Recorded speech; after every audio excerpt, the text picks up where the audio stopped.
E aí, Insighters, tudo certo? A gente vai bater um papo hoje com o Regis. O Regis é um cara que tem uma história de empreendedorismo fantástica, criou uma baita de uma solução e além dele ter essa solução que resolve a vida de um monte de gente, é um cara apaixonado por cozinha, também empreende na área de gastronomia, então vamos entender um pouquinho aí dessa outra atmosfera. Atua em grandes projetos sociais, tem um projeto maravilhoso que ele conversou aqui com a gente, é conselheiro de alguns lugares, é um cara múltiplo.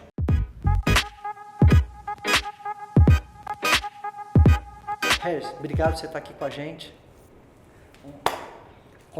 compartilhando o seu conhecimento, compartilhando a sua história com a turma aqui do canal da Insight. Cara, me fala aí, quer dizer que você pode inviabilizar um sonho de uma empresa de montar um grande negócio no lugar se determinadas coisas não funcionarem bem. É verdade isso? Conta aí pra gente. Bom, primeiramente é um prazer e uma honra estar participando e poder trocar um pouco com todos vocês que vão poder ouvir um pouco dessa história, o trabalho que eu venho executando na minha carreira e na minha jornada. Comecei muito jovem, comecei com 14 anos a trabalhar. E sempre, desde sempre, me percebi no mercado de inovação, me percebi como um cara que pudesse contribuir com pessoas e também empreender, né? Sempre me incomodei muito em ficar parado, sem pensar em reinventar algum tipo de operação ou descobrir um nicho, né? E isso para mim fez toda a diferença, né? As soluções, que é a empresa que hoje tem 22 anos de vida, ela surgiu a partir... Vou mostrar aqui pra galera, aí ó. Uma marca que eu tenho muito orgulho de ter constituído, porque além dela atuar em toda a cadeia imobiliária, real estate e expansão, ela vem com um monte de inovação, né? Ela é a primeira empresa do Brasil a ter um selo chamado 37001, que é anti-suborno e anticorrupção. E quando a gente fala de órgãos públicos, então, era muito difícil você se deparar com companhias que pudessem ter isso como uma premissa. Né? Era muito presente o papel do despachante, era muito presente o papel do tal do jeitinho brasileiro no Brasil. E eu não achava que isso ia se sustentar e acreditava ser possível quebrar paradigmas. Né? Quebrar paradigmas é perseguir, né, um sonho também, porque não é tão simples. Você tem que ter base técnica, você tem que ter base de estudos e pesquisas, né, para você poder encarar um desafio. E foi dessa forma que eu fundei essa empresa no sofá da minha casa. Ela hoje tem a idade que tem, a maioridade de 22 anos, ela é líder do segmento, o portfólio dela atende 85% de empresas multinacionais, que tem como desejo uma área de expansão ou de transformação de um imóvel para ele ter a vocação que é destinado a essa operação. Se é um restaurante, se é uma fábrica, se é um hotel, se é um shopping, se é um corporate, se é uma indústria de pequeno, médio ou grande porte.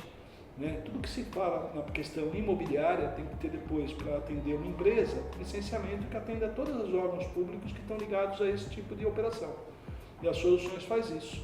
Atende os 5 princípios básicos das estruturas de licenciamento de uma companhia. Urbanismo, prefeituras, que basicamente planos diretores, operações urbanas, código de obras, bombeiros, vigilância sanitária e meio ambiente, amparado o cartório de registro de imóveis. Ou seja, o Brasil é ainda um dos países mais burocráticos do mundo, mesmo com toda a tecnologia embarcada que a gente tem hoje. Ela não está totalmente integrada. Então fazia sentido ter uma companhia que tivesse essas características e que tivesse os especialistas para cuidar de cada uma dessas disciplinas. As soluções ela tem essa amplitude, a gente atende o Brasil inteiro e é muito legal poder vivenciar esse dia a dia, porque eu estava conversando com o Anderson que a gente tem essa chance de hora estar vendo uma operação de fast food, ora nós estamos dentro de uma fábrica, ora a gente está num terreno que vai virar um shopping, e tudo isso para a gente é um ganho de experiência e troca muito significativo no mercado. E cara, e da onde surgiu essa ideia, cara? Eu trabalhava com escolas. Como é que começou essa história? Eu trabalhava com escolas, Anderson, então eu já vendia sistemas de ensino para um grande grupo do Brasil. Viajava o Brasil inteiro e basicamente a solução que eu entregava para essas escolas era de sucesso. E os donos de escolas, que eram os compradores, queriam crescer os seus negócios, porque eles precisavam colocar alunos nas salas de aula e não tinha mais salas. E aí vinha o incômodo deles de falar assim, Regis, Você que é um cara que nos ajudou a fazer nossa escola crescer. Como que eu vou fazer para agora comprar o meu vizinho? Como que eu vou fazer agora para identificar um novo ponto? Como que eu vou buscar uma expansão? Esse é um desafio, né? Mas me deu a janela de pesquisa, né? Porque eu fui entender como que esse segmento estava vivendo e qual era o receio muito desse dono de escola, que já vinha com uma postura de falar, não quero me deparar com algum público para viver um mundo sem planejamento. Ele já vinha de uma metodologia planejada, como uma indústria também, né? Então eles não queriam um elemento surpresa, eles queriam um papel do consultor e não do despachante. E ali tinha então a janela que eu tinha que mergulhar. Pô, que legal. E ali que a gente conseguiu enxergar essa oportunidade na época e organizar uma plataforma que atendesse basicamente isso. Mas para atender isso, eu tinha que me ancorar com profissionais extremamente interessantes do segmento de especialistas voltado a cada disciplina disso. E aí a pesquisa me levou para a Universidade de Arquitetura, que demonstrava que nela a disciplina regulatória não era contemplada para que o arquiteto que saísse de lá pudesse praticar isso na realidade do dia a dia. E abriu espaço para o despachante que não tinha essa competência, mas tinha o quê? O trâmite. Claro. E aí, logicamente, quebrar isso foi um pouco mais fácil a partir do momento que eu tinha especialistas desenhando projetos tecnicamente adequados. Imagino que no começo você deve ter tomado muito não, né, dos clientes, das propostas. O que mais te deixou chateado lá atrás? Porque hoje você você acabou de comentar aqui, 85% das multinacionais contratam as soluções para resolver os problemas. Hoje o mundo é outro, mas lá atrás, né, como foi esse sentimento? E até um sentimento de falar, putz, será que isso vai dar certo? Será que isso vai pagar minhas contas? Será que isso, né? Que é o momento que todo empreendedor chega, porque ele chega numa encruzilhada. É difícil o cara falar, não, eu sempre nadei em berço esplêndido, né? Todo mundo chega numa encruzilhada que o cara fala, putz, será que eu tenho que voltar para trás? Ou eu continuo acreditando e vou fazer esse negócio dar certo? Conta um pouquinho disso aí para os empreendedores. Eu acho que, se vocês olharem um pouco o nicho que eu decidi mergulhar, talvez seja um dos piores do planeta. Falar em quebrar rotinas de burocracia, corrupção e suborno. Então, em vários momentos eu fui submetido à prova, né? Porque eu tinha um cliente que falava, imagina, você não tem um jeitinho para dar para mim? Eu falei, não tem. E, por outro lado, um órgão público, imagina, você vai chegar aqui e não vai poder participar? Eu falei, não preciso disso, né?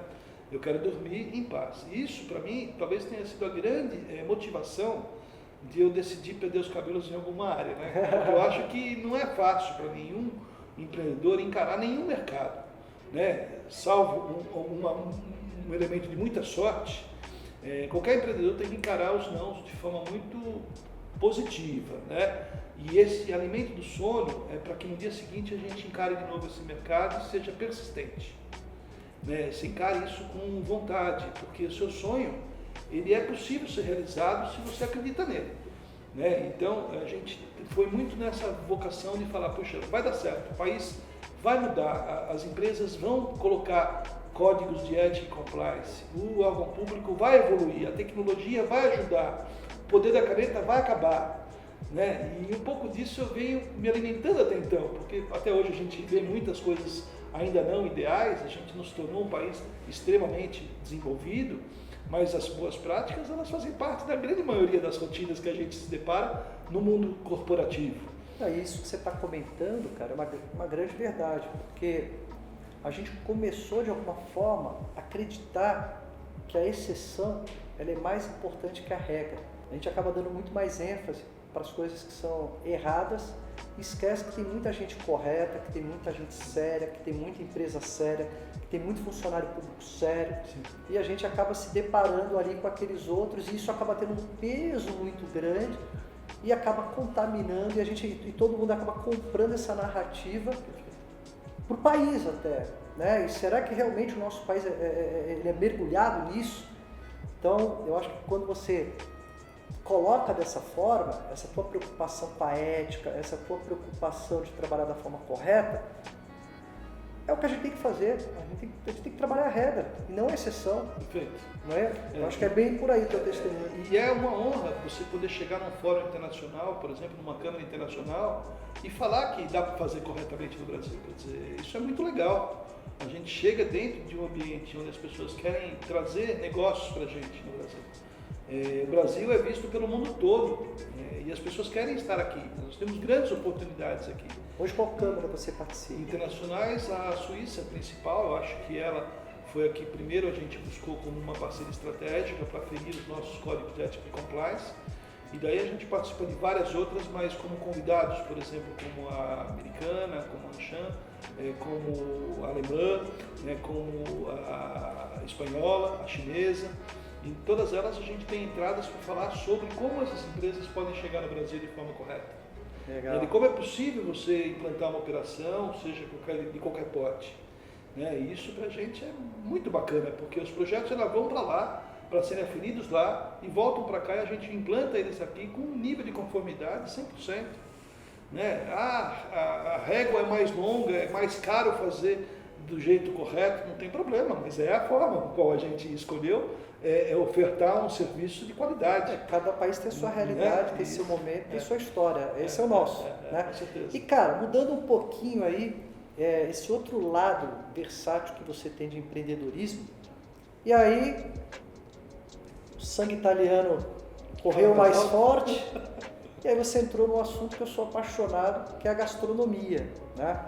Como é que foi esse momento da tua vida que você criou, né, um empreendimento voltado para a gastronomia, cara, e a gastronomia italiana, cara? Conta um pouquinho.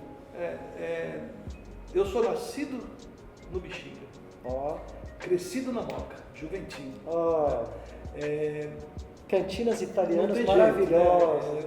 Meu pai, nas casas das minhas bisas, o que a gente aprendia era a viver na cozinha, festa, bingo, e tudo que era comum, naquelas famílias mais tradicionais e de pouca renda, porque nós somos de uma família também bastante mas de muita fartura, humilde, mas de muita fartura e muita alegria, Muita alegria. E aí, para decidir vibrar um pouquinho com meu pai, com a minha família sobre isso tudo, quando as soluções tomou um porte um pouco maior e eu pude mudar de espaço para ir para um espaço mais adequado para o corporativo, até então eu já não estava no Suparicasa, eu estava numa praça super agradável aqui nessa região que a gente tem as nossas operações, e essa praça eu visualizei lá também realizar mais um sonho.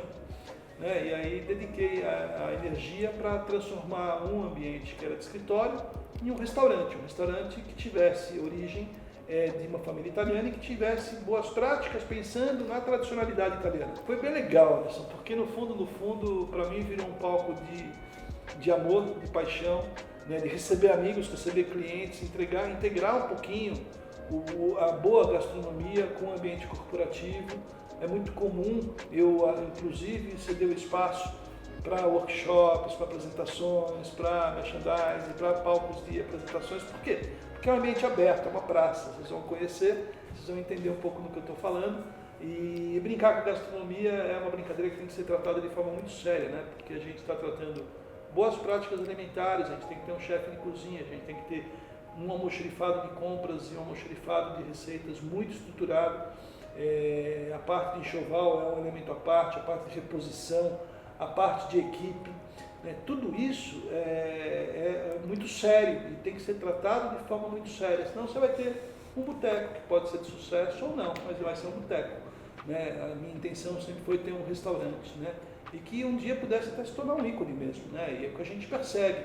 Eu tenho já nesses restaurantes grandes marcas já também.